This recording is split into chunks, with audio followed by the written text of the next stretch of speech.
Yeah, I'm glad you mentioned that the deep postseason run because, like I had said earlier, this team has gone to three straight postseasons. They're going on their fourth postseason. Not many teams can say that. Not many teams have been to the last four seasons or postseasons. I think maybe three or four. How far can this team go? We saw what happened in 19 and then 20 and 20. Sorry, 18 and then 19, 20. They were out in the first round. How far does this team need to go in order for this season to be considered a success? I think based on the amount of talent that they have, based on what's on this roster, this is probably the first time that anything shy of a good NLCS is going to be considered short of expectation. Right. And honestly, the like game 7 of the NLCS or a deciding winning game of the NLCS is probably the good base level for this team. In other words, 2018, they took the Dodgers to 7 games. Yeah. And that team, again, punched all the right buttons, had that incredible bullpen.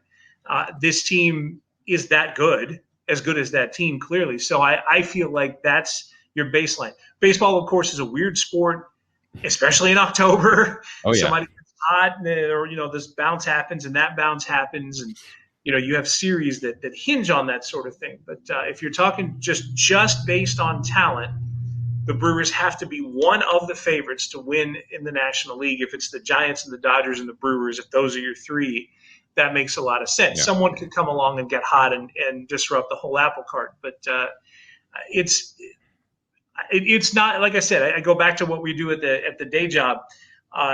We're planning for a World Series. In 2018, we started planning for the World Series in like game 5 of the NLCS. That was the first time we were like, man, they might actually make the World Yeah. Series. Wow.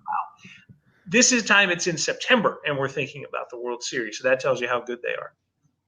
Yeah. And comparing this team to that 18 team, do you think this team is better? I will say our pitching is definitely better. I think they're more confident. I think maybe that bullpen may have been a little bit better.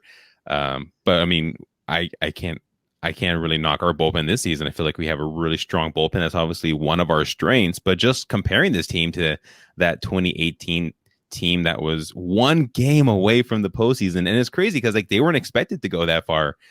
This team is expected to go far. So obviously the expectations are a little bit different. I don't know if that's going to be a factor when it comes to like the mental side of the game, but what are your thoughts on this team versus that 18 team? Well, now we've had some perspective on 2018 now because there was a way to look at that team in the moment, and then there was a way to look at that team with a few years of perspective. And now what we know is the 2018 bullpen, what we said at the time was Hader and Jeremy Jeffress and Corey Knebel, and that was that trio of just unbelievable pitchers. Here's the thing. The guys that were setting them up were Brandon Woodruff and Corbin Burns. Like, wow, now that we understand that the great pitching that was there in the bullpen, not just those three, but the guys who were throwing multiple innings to set them up.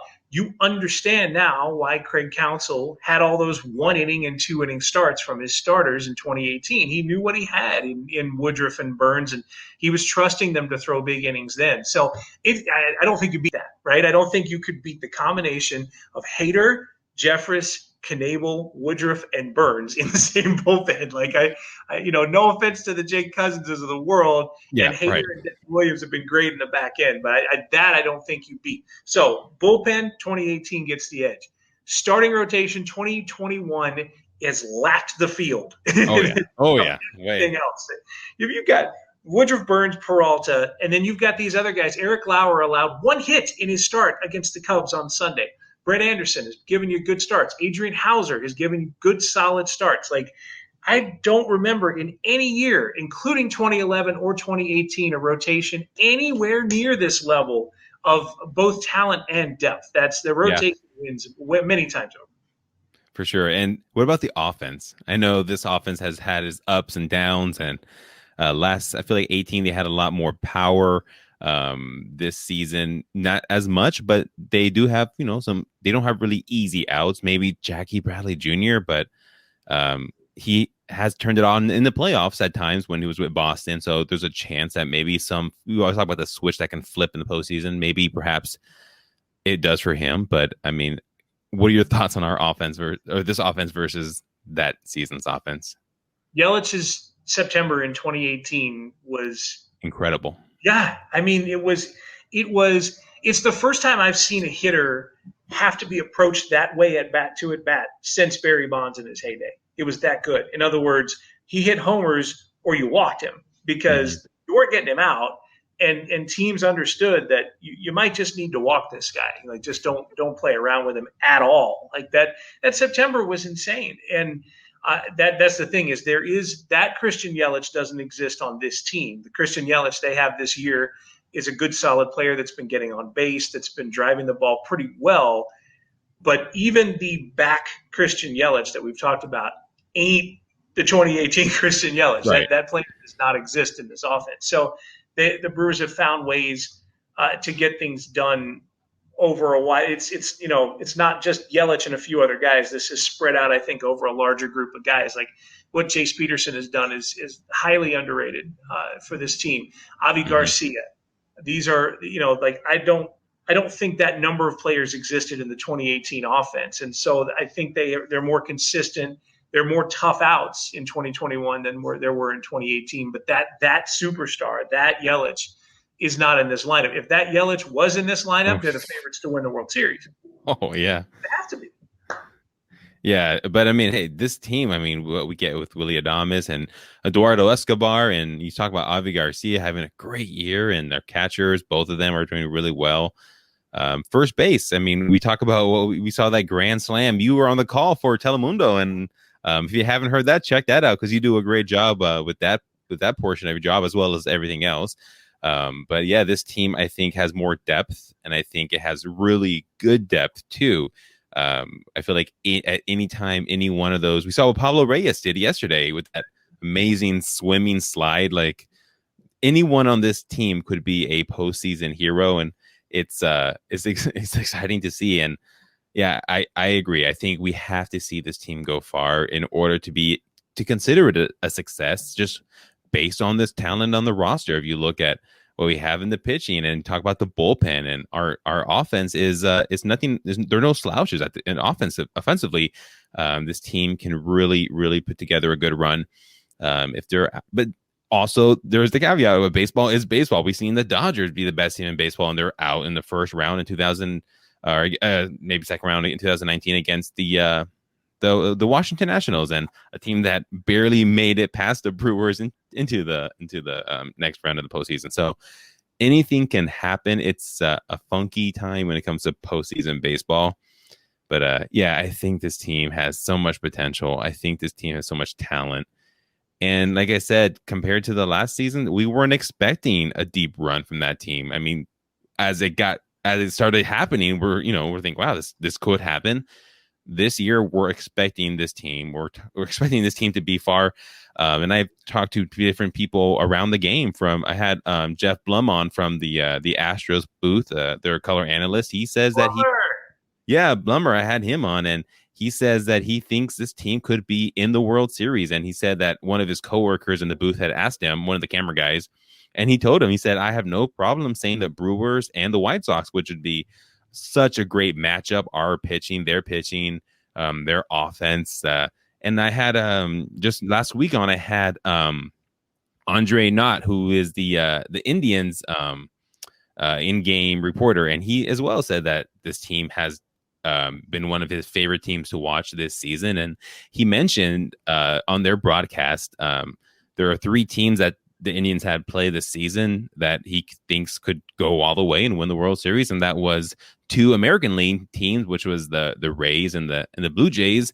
And then he mentioned the Brewers, just based on obviously we know hit the Indians, and we really took it to them 3 games, and the last time we saw them, so he had firsthand experience of what this pitching staff can do.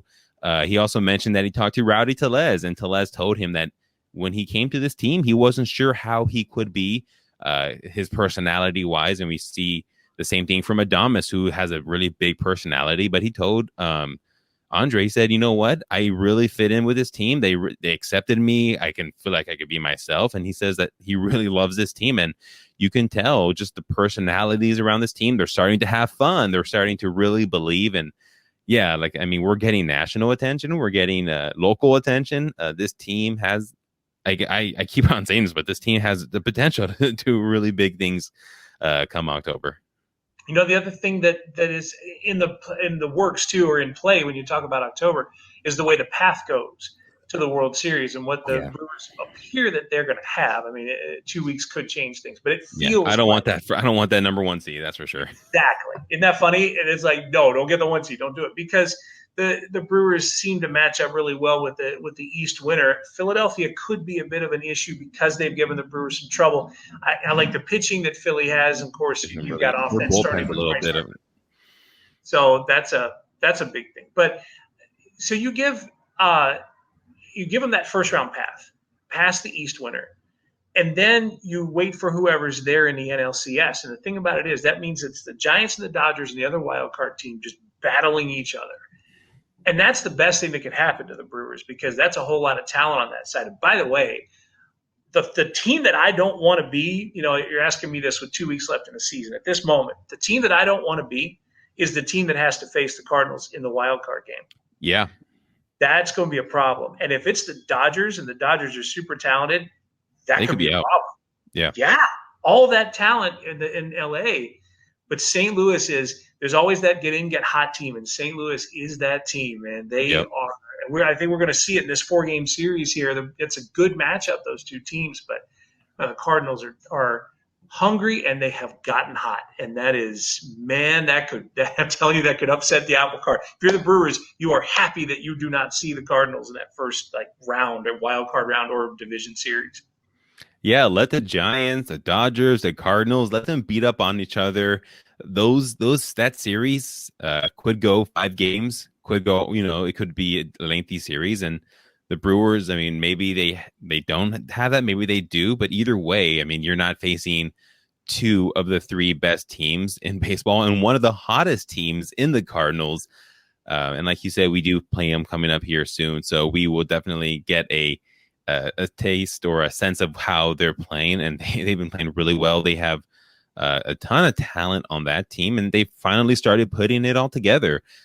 You maybe are concerned about their pitching if you are a Cardinals fan, but they're getting it done. And offensively, we know what they have at third base. We know what they have at first base, and all around the diamond, they have pieces who can really surprise people heading into the postseason. But like you mentioned, their path, and I've said this before, and I've kind of compared it to the Bucks, who had to face the Heat, then they had to face the Nets, who were maybe the best team in basketball. You can argue either way, Bucks, Nets, however, and then after that they play the Hawks, and then they had to play the Suns. So the Bucks had a path to the postseason that was incredibly hard. They played some really, really good teams, and that may be how the Dodgers are this postseason. They may have to face the Cardinals, who are no slouch, and then they got to face the Giants. And we talked about how that game can go far, all 5 games. And yeah, I mean, I think the Brewers are set up in a good spot. They obviously they want to be the number 1 seed, like maybe just to say they're the number 1 seed, but ideally the number 2 seed looks really, really nice. I just that is however that plays out, Dodgers, Giants, it's just going to be difficult for whoever does it. And then you add in this Cardinals team that comes in hot, and man, suddenly the Braves and Phillies don't look like a really, that looks like a preferable kind of matchup for the Brewers in the first round. It's and who knows, 2 more weeks of baseball could change things, but yeah, I just that you want them to battle each other out. One of those teams will end up facing the Brewers. You see how it goes in a best of 7, and then you get on to the World Series. Yeah, and we've seen what wildcard teams have done. They come in hot. Usually, a lot of times they have to win a significant amount of games, or they go on a kind of a run to get to the postseason. Like the Cardinals right now, they've won 8 in a row, 9 of 10. We saw what the Royals did in 14. The Giants, a couple of times they were wildcard teams. The Nationals, they were a wild card team, and then they won the World Series. So yeah, like just because you're a wild card team doesn't, you can still go and win the whole thing. Well, there's a couple weeks left of the season. What are some things that maybe you're looking at, thinking? Obviously, we can there's that 96 win mark that I think this team's going to break and have that franchise best record. What now? Like, we've already clinched the postseason. We're probably going to clinch the division crown this week. Hopefully, knock on wood, we can do it in the next series against the Cardinals. But is there anything you're looking at from this team that you maybe are concerned about, or you're not concerned about? What are you looking for, or expectations, I guess, in this final stretch of the season? Well, you want health, I think, more than anything Yes. else. And Yeah. so the two players that come right to mind, Avi Garcia has been missing a lot of time lately with the back. I think Hmm. that's more a function of knowing the Brewers are close to clinching a postseason. They can give him Right. some off days down the stretch. But back injuries are the type that just hang with you. And that's one that could be a potential issue. Adames, of course, has missed time too, and that's a huge hole in the lineup if Adames is out for any time at all in the postseason. So those are probably the two that come to mind right away. The other thing when you talk health is health of pitching arms, and there's where the advantage comes in of clinching the spot early. Hmm. Is there's no need for those guys to go 100, 110 pitches. Like Burns can get a start. It can almost be like a spring training thing of sorts where, Burns can get some work in, and once he's at 70, 75, 80 pitches, you can pull him out. He's taken care of. So health is probably number one. And, Yelich is the guy I look at still. I think, if you're talking about someone who could take a step forward, he's still the guy that could do that. These other players on the roster, I think, have maximized pretty well what they've done. But Yelich is that guy who has that other gear somewhere buried down in Yeah. there under the knee injury. Hopefully he finds it. Yeah, yeah. Who knows, right? Like if that's what happens over the next couple of weeks, if he goes in a little closer to 2018 Yelich, then yeah, look out. Like that's where the difference is made. Should Council start resting some of the starters? I know Burns is in that Cy Young conversation. I know he's probably a top three when it comes to the votes getting and all that. I don't know if he'll win. We look at what's going on in the Dodgers when they have the pitcher that they traded for from the Nationals, Max Scherzer, who's just, man, he's been so good this season, and a couple other National League pitchers have been really well.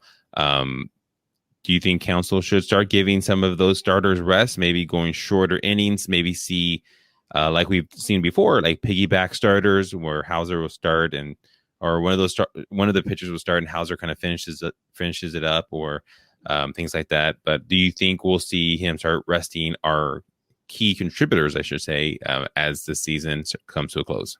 Yeah, I do, and it's interesting because not this week at home with the Cardinals and the Mets is one thing, but that last week of the regular season has a chance to be something really odd because there's a chance that the Cardinals are playing for everything when the Brewers are there, and there's a chance the Dodgers are playing for that one seed versus wild card when the Brewers are there. So there is this weird offset where the Brewers may not be playing for much, but their opponents might be just going full all out. And I think there may be a little bit of a competitive advantage. The Council can, like, those won't feel like spring training games in front of those crowds. So Council can, begin to set his playoff rotation. He can begin to set things, so that they're ready to go for that first game of the division series, but he can do it in a more competitive environment. It's a little bit weird because usually late September is not that way, but that last week shapes up to be pretty big for the other teams they're playing.